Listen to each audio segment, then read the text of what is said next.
Hello दोस्तों, हम लोग अभी क्लास 10th का प्रश्नवाली 9.1 जो हाइट एंड डिस्टेंस है उसका क्वेश्चन सॉल्व कर रहे थे और वो हम लोग सीख रहे थे। ठीक है, मैंने पिछला वीडियो में जो पहला क्वेश्चन है इसका सॉल्यूशन करके दिखाया हुआ था। ठीक है, अभी इस वीडियो में हम लोग क्या करेंगे, जो सेकंड क्वेश्चन है और उससे आगे वाले जो क्वेश्चंस हैं उन क्वेश्चंस का सॉल्यूशन देखेंगे। ठीक है, जब क्वेश्चंस का मैं सॉल्यूशन करके दिखाता हूँ तो बहुत ज़्यादा टाइम लगता है, इसके लिए मैंने पहले सॉल्यूशन किया हुआ है। अब मैं उसको एक्सप्लेन करूँगा, आपको ध्यान से देखना है।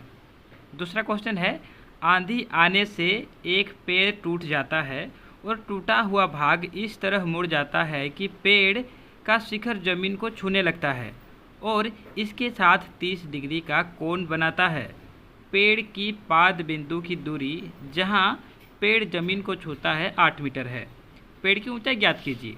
ठीक है, अभी जो इस पे क्वेश्चन पे लिखा हुआ है उसको मैं आपको समझाता हूँ।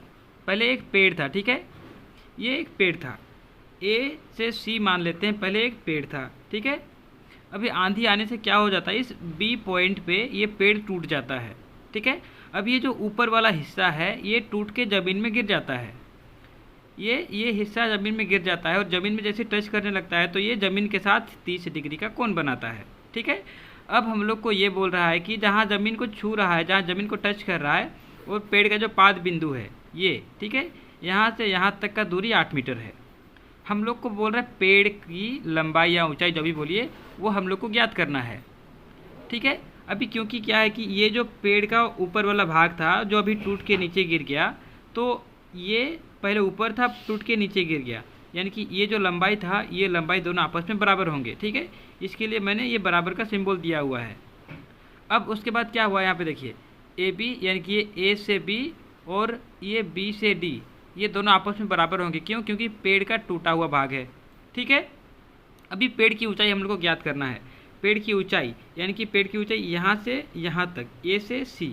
ठीक है, पेड़ की ऊंचाई को ए सी लिखेंगे और ए सी क्या होगा हम लोग का, A B plus B C होगा। ठीक है, ए सी को क्या लिखेंगे, A B plus B C. ठीक है, अभी हम लोग का जो ए बी है वो बी डी के बराबर है, तो A B plus B C जो था उसको ए बी के बदले बी डी लिखेंगे तो बी डी प्लस बी सी।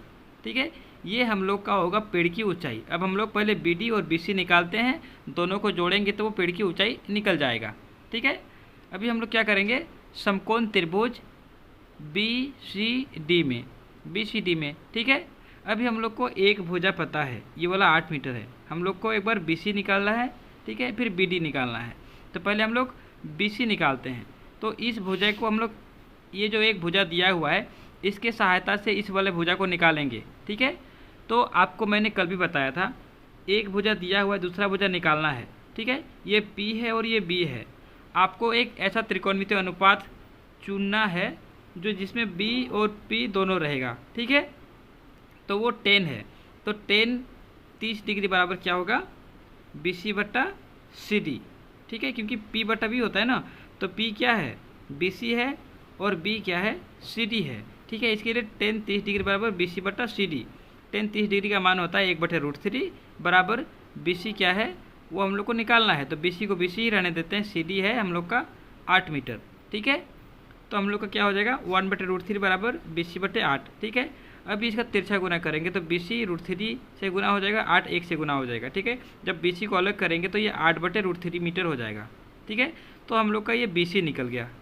अब हम लोग को क्या करना है, BC तो निकल गया, हम लोग का अब BD भी निकालना है। BD निकालने के लिए हम लोग CD पहले से पता था, अब हम लोग को BD चाहिए। तो ये क्या है, B है, ये क्या है, H है। ठीक है, तो हम लोग को B पता है, H निकालना है। तो कौन सा त्रिकोणमितीय अनुपात है जिसमें B और H दोनों रहता है, तो वो cos है। ठीक है, फिर हम लोग क्या करेंगे, cos 30 डिग्री। cos 30 डिग्री क्या होता है, cos 30 डिग्री मतलब cos थीटा क्या होता है आपका, B बटा H। तो cos थीटा B क्या है, यहाँ पे CD है तो उसको CD लिखे, H क्या है हम लोग का, BD है, तो H के बदले BD लिखे।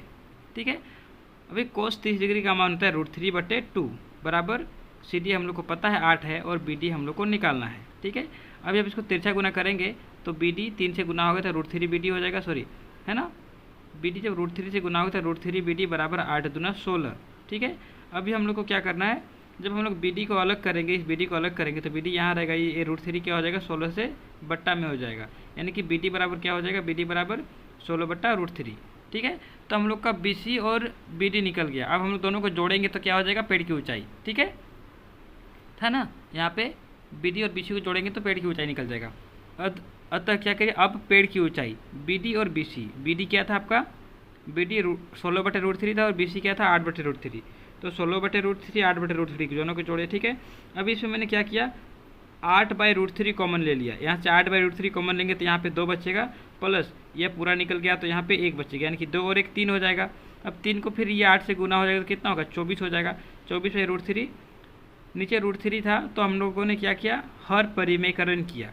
हर परिमेयकरण करने के लिए क्या करते हैं, नीचे जो संख्या है उसको ऊपर नीचे गुना करते हैं। ये √3 था तो ऊपर भी √3 गुना किए, नीचे भी √3 गुना किए, तो 24 को √3 से गुना किए तो 24√3 हुआ, बट्टा आपका ये √3 इंटू √3 तो 3 हो गया। अब 24√3 बट्टा 3, 3 से काटेंगे तो 3 8 24, यानी कि 8√3, तो ये 8√3 जो है आपका ये पेड़ की ऊंचाई हो गया। ठीक है, उम्मीद करता हूँ ये क्वेश्चन आप लोग को समझ में आया होगा। ठीक है, अभी आगे के क्वेश्चन भी मैंने आपको बताना है, तो आप अगर आगे के क्वेश्चन भी देखना चाहते हैं तो हमारे चैनल को सब्सक्राइब कर लीजिए। Thank you.